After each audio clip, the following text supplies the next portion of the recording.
Hi friends, जैसे कि आपने थंबनेल में देखा, नया vacancy. Yes, so bank of India is out with the new vacancy and the number of vacancy is 500, which is huge, right. तो इसमें कुछ अप्स है, कुछ डाउन्स है, वो सारा चीज हम इस छोटे से वीडियो से आपको बताने वाले हैं। So friends, very good afternoon and welcome to IXMB। सबसे पहले हम शुरू करेंगे इम्पॉर्टेंट डेट से। देखो, जो सबमिशन ऑफ ऑनलाइन एप्लीकेशन है ये 11/2/2023 से शुरू होगा, मतलब कल से शुरू होगा।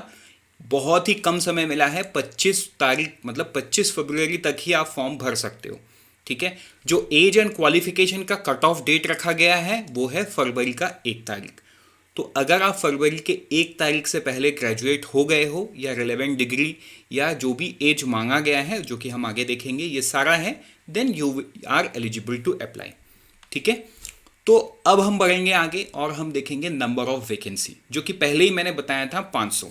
तो देखो, नंबर ऑफ वैकेंसी इज 500, लेकिन इसमें थोड़ा सा डिफरेंट है। डिफरेंट ये है कि एक ग्रुप बेस्ड ऑफिसर का निकला है, जनरल बैंकिंग स्ट्रीम का, और एक आपका निकला है IT ऑफिसर का। ठीक है।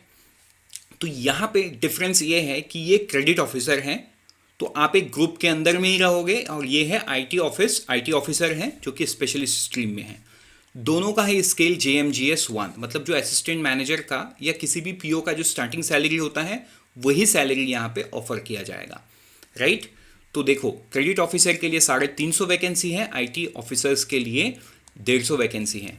तो देखो, ये एक वैसा मौसम पे वैकेंसी आया है इंजीनियर्स के लिए, मतलब मैं IT की बात कर रहा हूँ, जहाँ पे most of the big firms are laying off. तो यहाँ पे हमारे इंडियन बैंक्स तो रिक्रूट कर रहे हैं। So this is an opportunity which you should grab. बढ़ते हैं आगे और बाकी सारे डिटेल्स को देखते हैं।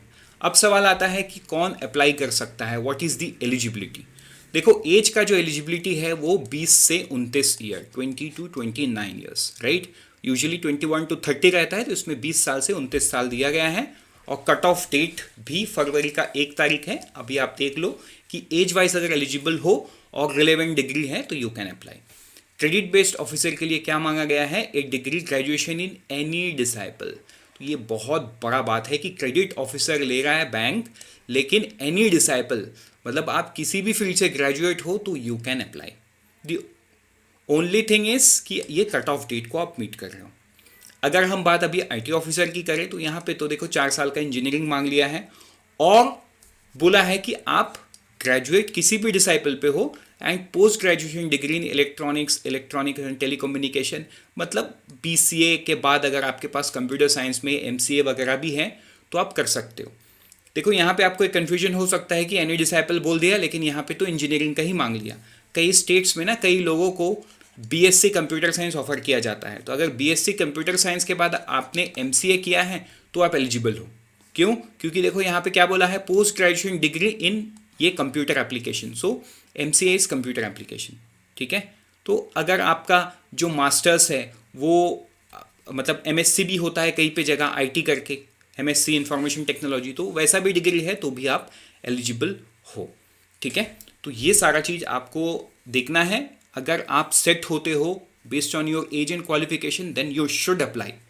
बढ़ते हैं आगे, बाकी डिटेल देखते हैं। अभी वो है सैलरी।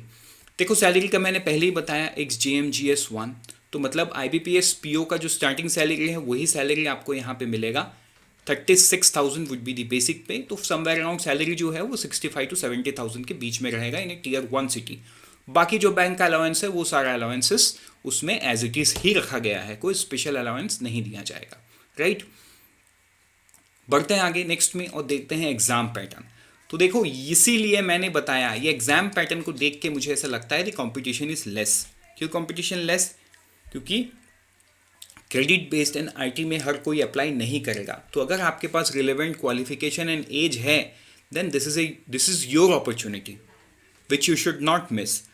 इंग्लिश लैंग्वेज और रीजनिंग एंड कंप्यूटर एप्टीट्यूड, ठीक है। जनरल इकोनॉमी, बैंकिंग अवेयरनेस, जो कि नॉर्मल करंट अफेयर होता है, एंड बैंकिंग अवेयरनेस का बहुत छोटा पोर्शन होता है। फिर data analysis and interpretation, English descriptive paper, letter and ऐसे। तो ये आपको ध्यान देना होगा, राइट। तो देखो, मेंस एग्जाम इसमें नहीं है, सिर्फ प्री एग्जाम है, इसीलिए सब सब्जेक्ट आपको प्री में ही देना पड़ता है। तो अगेन इट्स वेरी इजी। देखो आप में से मतलब कुछ लोग यहाँ पे मैं अभी बताऊंगा, ECGC PO का भी अगर आप देखोगे पैटर्न ऑलमोस्ट सिमिलर दिख रहा है पैटर्न, ठीक है, ECGC PO का। तो ECGC PO में अगर आप अप्लाई करना चाहते हो, लेकिन अगर आप यहाँ पे भी एलिजिबल हो, तो आई वुड से आप दोनों ही अप्लाई करना, so that your chances of getting a job this year is more secure, ठीक है।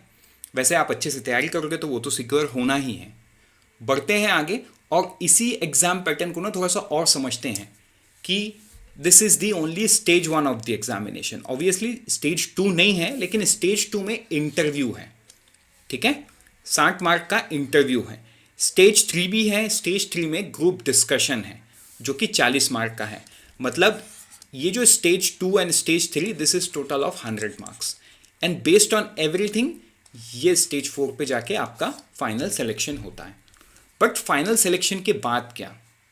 फाइनल सिलेक्शन के बाद बैंक बोल रहे हैं कि you will have to go through a post graduation diploma in banking and finance.